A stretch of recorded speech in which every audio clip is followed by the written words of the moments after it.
Karena mereview satu-satu Pak, ya numpuk lah, nggak bisa keluar tuh barang, ngamuk yang namanya PMI. Karena ngamuk PMI, gimana?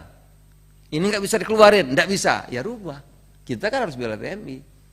Ternyata niat baik kan nggak cukup, rubah lagi Pak, rubah lagi. Kalau nggak di situ ratusan kontainer. Jadi Permendak itu memang sarana untuk impor ekspor kan, ada di tempat saya. Tapi ini sebetulnya bukan urusan saya. Ini urusannya Bea Cukai dan urusan PMI, tapi bukan urusan kita.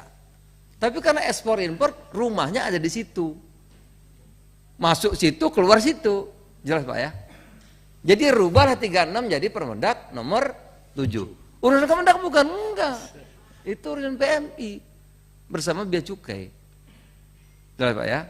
1, 2. Dari border, pas border menjadi border. Wah itu perjuangan yang panjang. Gitu. Kata perindustrian, Pak ini kalau ini untuk memperketat, mengendalikan barang-barang harus ada pertek. Oke. Ini untuk melindungi dalam negeri, betul Pak. Oke, setuju. Saya kan begitu semangatnya. Lahirlah pertek, pertimbangan teknis tuh macam-macam. Macam-macam ya. Udah saya pikir senang ini Pak untuk melindungi UMKM macam-macam, gak gampang lah orang masuk barang kita. Karena perintah presiden kendalikan. Saya berangkat tuh. Ikut APEC, APEC penting karena 72% market share dagang kita ada di APEC. Ya, ada Menteri Perdagangan Amerika, Tiongkok, semua kena datang. Jauh Pak di Peru. Perjalanan jam 4 hari, saya pergi. Saya lagi sidang telepon sama Pak Menko. Itu barang di Priok numpuk ribuan 26.000 kontainer, bayangin Pak tuh. 19.000 Priok, 7.000 Surabaya. 7.000 Surabaya. Kenapa katanya? Ini perteknya belum kelar, presiden marah. Rubah Permendak. Nah, saya ini menteri Pak, siap. Itu kata Pak Menko, kalau Pak Menko nggak ada, kan anunya tugasnya Pak Menko kan, saya aja yang tanda tangan. Jangan Pak, saya mendaknya, saya teken kalau peraturan Menteri Perdagangan. Kirimlah pakai apa namanya tuh, pakai digital. Jadi saya tanda tangan. Jadi Pak semangat tadi yang menyala-nyala itu tidak cukup memang. Tergantung kepada kerjasama dan kesiapan kita. Kesiapan kita, Pak. Itu. Jadi kalau kita tidak siap, ya itu yang terjadi. Maka berubahlah Permendak pertek itu urusan perindustrian, Pak, bukan urusan saya. Tapi karena ada impornya masuk ke Permendak. Ya. Saya lagi di luar, rapat kabinet, Pak Menko dan Presiden dan Menteri Keuangan hapuskan pertek. Ya sudah. Saya bilang nggak bisa tunggu, sudah ada putusan rapatnya, sudah ada tangan Bapak. Sudah, saya teken. Jadilah Permendak. Tapi masih ada,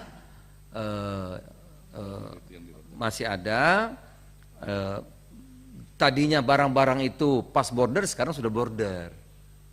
Ya, masih ada kita untuk memeriksa sebetulnya. Masih ada jalur untuk mengendalikan ada. Yang kedua, dia harus disurvei oleh Sukopindo, surveyor di sana itu ya. Ini barang-barang ini kira-kira bakal nggak sesuai dengan apa yang menjadi yang tertulis dengan apa yang akan dimasukkan. Jadi masih ada 2 ya. Dan yang ketiga Pak, itu kalau tekstil masih pertek Pak. Jadi kalau tekstil kita tutup, jangan disalahkan Permendak 8, belum tentu. Karena TPT itu masih ada pertimbangan teknis dari produsen, nggak dihapus, termasuk baja. Itu salah satu yang masih bertahan, nggak dirubah dalam Permendak 08. Hah? TPT. Izin pimpinan. Jadi untuk TPT, tekstil produk tekstil masih ada pertek. Masih pertek, jadi besi baja, TPT masih Pak. Jadi kalau tutup jangan salah gitu. Karena begini Pak, kadang-kadang kita juga semangat tinggi untuk melindungi kita. Tapi kadang-kadang memang teknologi kan nggak bisa kita lawan juga. Contoh misalnya ya, misalnya Starlink masuk, ya pasti habis Pak BTS. Starlink nggak perlu kabel. Kita larang, kita mau larang sampai kapan? Kita larang juga orang bisa pakai, bisa. Itu loh Pak. Jadi memang sebetulnya ya itulah tugas kita, memang berlomba-lomba. Kita lindungi tapi beberapa lama. Kan pada akhirnya tergantung juga kepada produktivitas gitu. Itu lainnya Pimpinan. bisa. Dikit aja Pak, saya hanya menanyakan aja itu kayak Ya, yang terakhir Pak. Permendag. Bentar lu, sebelum pernah saya lupa. Tadi dari Bapak yang peringatan untuk PPI sudah kita ingatkan, maka kami WTP. Kalau di peringatan nggak ditegur, nggak bisa WTP Pak. Jadi artinya yang peringatan untuk PPI tadi udah saya laksanakan, karena semua sudah laksanakan, maka kita bisa BPK itu menyatakan kita WTP. Tapi kalau ada catatan dari BPK yang kita tidak lanjuti, pasti kita namanya apa catatan itu? WDP. Tapi kalau WTP catatan yang diberikan oleh BPK pasti kami sudah tindak lanjuti semuanya. Maka dia bisa ngasih kita WTP. Tapi kalau tidak lanjuti dia menjadi WDP Pak. Kalau diabaikan dia menjadi apa namanya itu? Disclaimer. Nah, itu kira-kira. Itu Pak kira-kira. Kaitan yang tadi kan Permendagri 78 itu kan.